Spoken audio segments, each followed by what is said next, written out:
Bom dia a todos. Agradeço os organizadores por essa oportunidade, por me dar também a oportunidade de estar com o Dr. Reinhard Stefanes, que eu trabalhei no Ministério de forma muito produtiva naquele tempo, não é? E um pouco que eu vou apresentar aqui foram temas que a gente começou a desbravar lá naquela época, né, na Embrapa. Sabe que a Embrapa tem chefe, né, que nem índio, assim, então o Centro de Pesquisa da Embrapa tem chefe. Então, eu sou chefe da Embrapa Territorial, que fica em Campinas, que é esse prédio que vocês estão vendo aí, e que se dedica, não estuda boi, não estuda árvore, não estuda floresta, não estuda semente, nem máquina, a gente estuda o território, o uso e ocupação das terras no Brasil, logística. Já teve um colega meu que apresentou ontem na parte da macrologística. Eu vou percorrer um pouco em cima do mote desse painel, essa dimensão dentro da agricultura brasileira. Falar de agricultura brasileira, se alguém disser para os senhores que ele está a par da agricultura brasileira, é que a pessoa terminou de estudar ontem à noite, né? Tarde da noite, né? Porque se for a semana passada, já está desatualizado. Porque a agricultura já desativou o pivô, já fez outra coisa. Então, nós temos uma coisa extremamente dinâmica. Essa aqui é uma imagem que eu costumo sempre apresentar, que é uma região que eu monitoro há muito tempo. Isso aqui é o oeste da Bahia.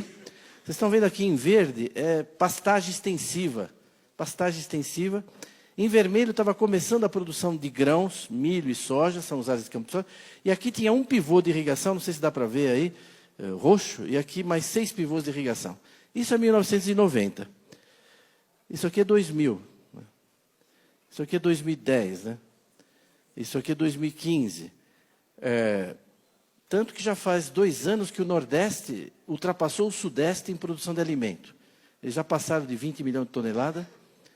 E nós estamos com 18 aqui, batendo em 20 e tal, né? Desde o século XIX não acontecia do Nordeste produzir mais alimento que o Sudeste, né? Isso se deve a essas regiões, né, que mecanizaram o sul do Maranhão, do Piauí, do oeste baiano. Então, é uma realidade muito dinâmica essa da agricultura. Claro que deu essa dimensão conhecida da agricultura brasileira, de liderança mundial, né, tanto na produção como na exportação de diversos produtos agrícolas. E isso também tem o lado econômico, porque se a gente... Não adianta produzir muito se você produz caro, né? Nosso arroz tem que ser mais barato que o da Tailândia, a nossa soja tem que ser competitiva. Não é só produzir volume, você tem que produzir barato para competir, né? E isso a agricultura brasileira está fazendo. Agora, a agricultura brasileira está ajudando o país, vocês sabem, todo mundo já aqui nesse evento mesmo evocou o quanto... Essa imagem do Jornal de Minas, ela virou um meme aí, né? A agricultura tirando o Brasil da lama, né? Fazendo o país voltar a crescer, e a gente sabe o papel que ela tem tido. Nosso centro, nós trabalhamos com 3 realidades que vão me permitir aqui de falar rapidamente sobre essa dimensão da proteção, da preservação e da produção. É a questão da atribuição de terra. Deixa eu desligar aqui o meu celular, que eu esqueci de desligar, né? E pronto. Atribuição de terra, ocupação de terra e uso das terras. Agora mesmo estava tendo um debate que tocou em vários aspectos disso.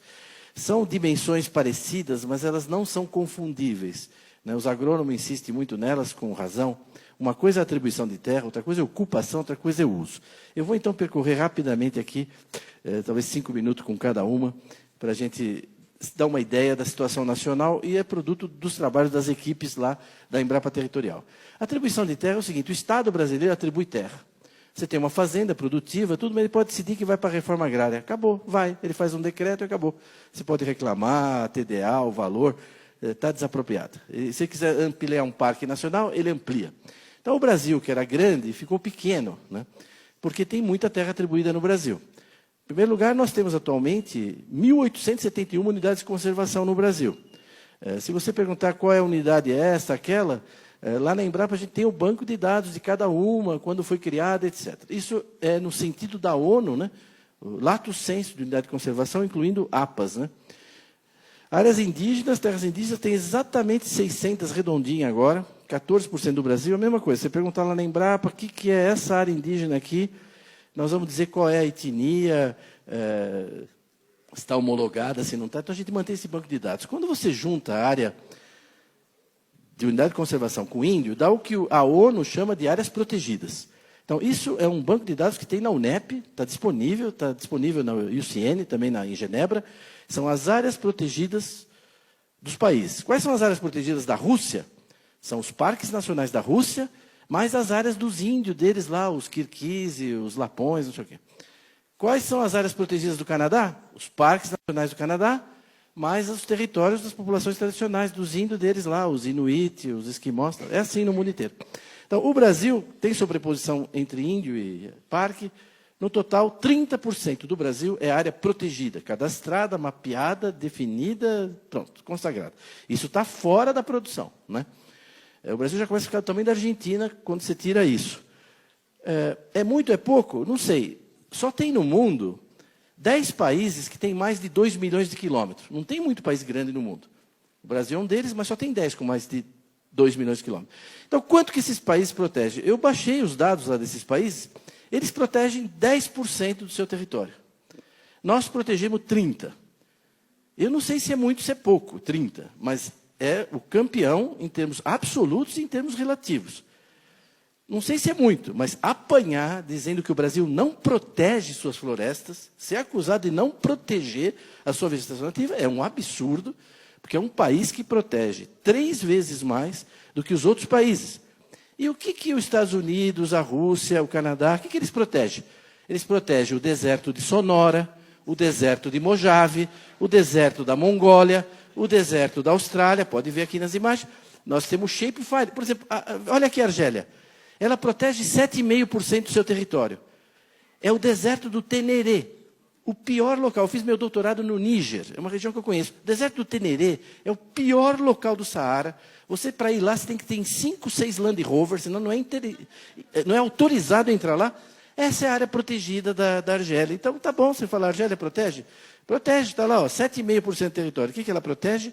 Bom, o Teneré, né? Então, o Brasil protege áreas que têm potencial. Uma vez eu estava lá no Vale da Morte, eu perguntei para o americano lá, e aqui tem problema de invasão de parque? Porque no Brasil tem, porque tem madeira, tem minério, tem garimpo. É difícil manter a área. Ele falou, não, aqui também temos um problema no Vale da Morte. Eu falei, nossa, tá vendo? Eu já estava falando besteira, dizendo que eles não têm problema, né?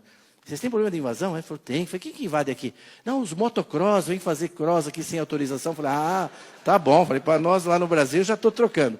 A área protegida do Brasil equivale a 15 países da União Europeia. Esse é o tamanho da área protegida do Brasil e é um mapa que a gente tem que mostrar para os europeus, né? Não é? Que normalmente eles planejam o que não executam e depois avaliam o que não fizeram, né? É o que eles fazem com o Brasil o tempo todo, né? As ONGs, um monte de gente. A União Europeia, né? O ministro Reino sabe quanto a gente enfrentou essa pedreira. Então, isso é o que a gente protege no Brasil, certo? Essa é a área protegida do Brasil.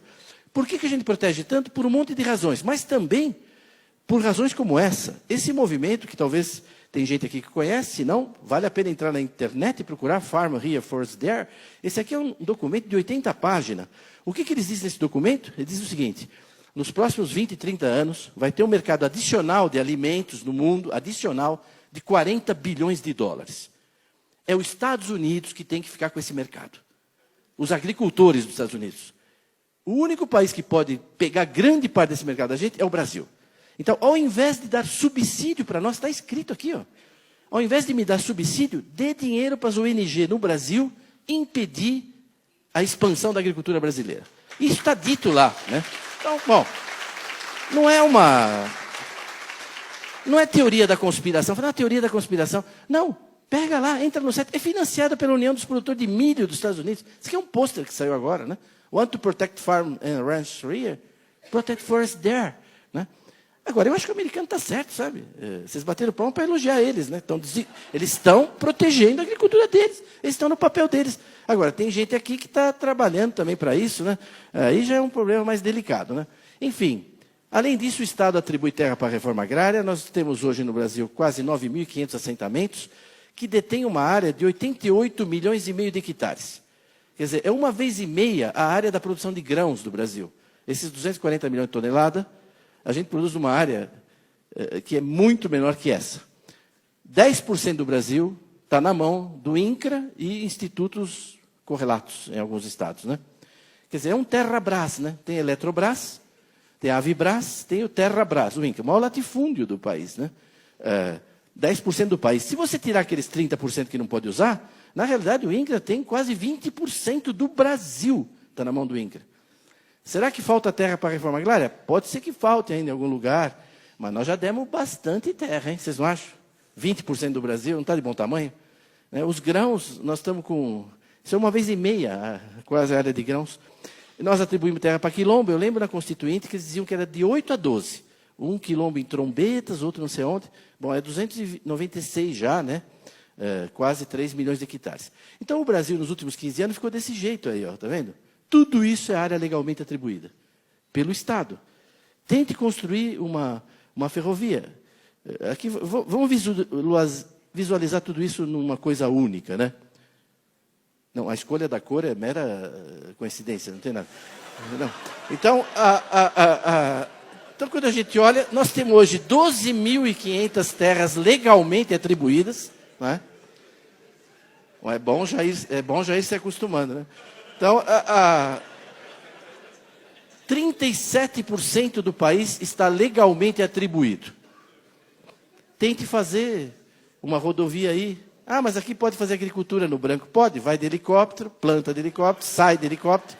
Essa é a situação, né?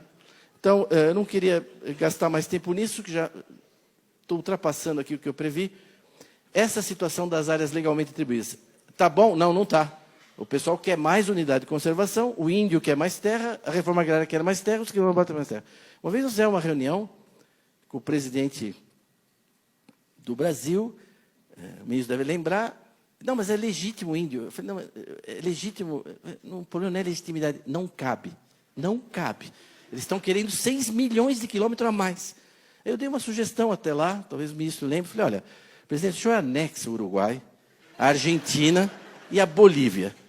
Paraguai não, porque eles estão indo tão bem, né? Tu deixa, ela já teve problema no passado, melhor deixar. Vai dar os 6 milhões, aí pronto, atende todo mundo, entendeu? Porque não cabe no país, né?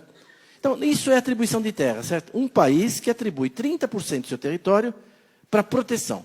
Só que existe uma outra coisa chamada preservação, que foi falado agora. Foi evocado agora, inclusive, na conclusão do painel.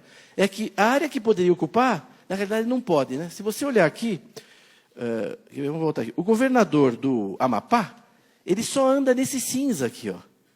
No vermelho, ele não entra. Ele não entra. O governador do Amapá não entra. Porque Parque Nacional depende de CMBio. É área indígena, ele precisa de autorização da FUNAI. Então, ele só anda dentro desse cinzinho aqui. Para desenvolver o Estado, ele tem esse cinza. Roraima tem isso. Só que nessa área tem que ter 80% de reserva legal.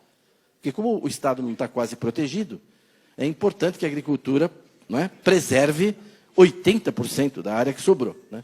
Então, a mesma coisa vai acontecer aqui no Acre, em Rondônia, etc, né? Então, é disso que nós vamos falar agora. A gente não sabia quanto que os agricultores preservavam mesmo. A gente tinha os dados do censo, mas no censo a pessoa chega lá e pergunta, quanto você tem aí? 1.000 hectares. Quanto tem de floresta? 200. Quantos boi você tem? 40. Mas não é possível, estou vendo um rebanho lá de 2.000. Ah, mas é para falar vaca também? Bezerro? O senhor falou boi, né? Então, é subestimado. Né? Vocês vão ver agora no censo. Pode ver, está dando 1.750.000, dando 175 milhões, e o Ministério acha que tem 220. Então, é um negócio bem complexo. Bom, ele ressuscitou, está vendo? Isso aqui acontece, hein? Né? Bom, o resultado é que, com o cadastro ambiental rural, nós agora sabemos qual é a contribuição dos agricultores à preservação do meio ambiente. Todos os produtores foram obrigados a fazer o CAR, não foram? Se tiver produtor aqui, não fizeram o CAR? Obrigado. O maior trabalho escravo da história do Brasil. Quer dizer, 5 milhões de pessoas obrigadas, sem ganhar nada, a fazer esse trabalho, sob coação, sob ameaça de perda de crédito, tudo, coagidos, sem EPI adequado. Imagina, não tem nem energia elétrica, tem que baixar uma imagem satélite, delimitar. Fez a alegria de um monte de empresa picareta de geoprocessamento que ganhou dinheiro de monte em cima dos agricultores, fazendo um CAR vagabundo, pondo um monte de ônus para os agricultores que não era para pôr. Isso sendo, eles fizeram. 4.845.000 agricultores tinham feito o CAR, e lá na Embrapa nós decidimos baixar esses dados, todos. Então, hoje os dados do CAR estão no Ministério do Meio Ambiente, mas estão também na Embrapa. Quando eu perguntei para os meus PhDeuses se a gente podia baixar os dados, eles falaram que não, que era muito difícil, porque para cada propriedade que você vai baixar, tem que pôr o CPF, o seu e-mail, e quase impossível, muito difícil. Depois virei para a meninada de TI e perguntei, vocês acham difícil? Eles falaram, é muito difícil. É difícil, é difícil. Pelo menos umas 2 horas, até fazer o robô e tal. Então, em 8 dias a gente baixou tudo e está lá na Embrapa, está aberto, né, ao público.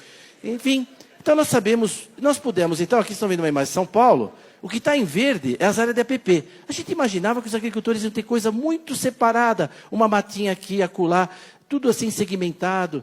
Não, a gente viu na imagem que tudo conectava. Quando você tira os limites das propriedades em verde claro, é o que os agricultores preservam, dedicam à preservação, você vê todas as APPs se conectando com áreas de reserva legal. Isso é São Paulo, o lugar que mais desmatou no Brasil. Aí você vai indo aqui para o Rio Pardo, por exemplo, vai aumentando a largura das APPs, e aí a gente foi indo, processando dados, até ver toda a área preservada pelos agricultores no estado de São Paulo, que é 4 milhões de hectares, e que dá 22% dos imóveis rurais. Quando em São Paulo, eles deveriam ter uns 10%, porque eles desmataram tudo no século XIX, entendeu? Começo do século XX. Mas 22% da área dos imóveis está preservada dentro das propriedades. E a gente foi indo, até uma experiência metafísica para mim. Minha carreira na Embrapa é antes do CAR, depois do CAR, porque a gente viu o Brasil. Está vendo?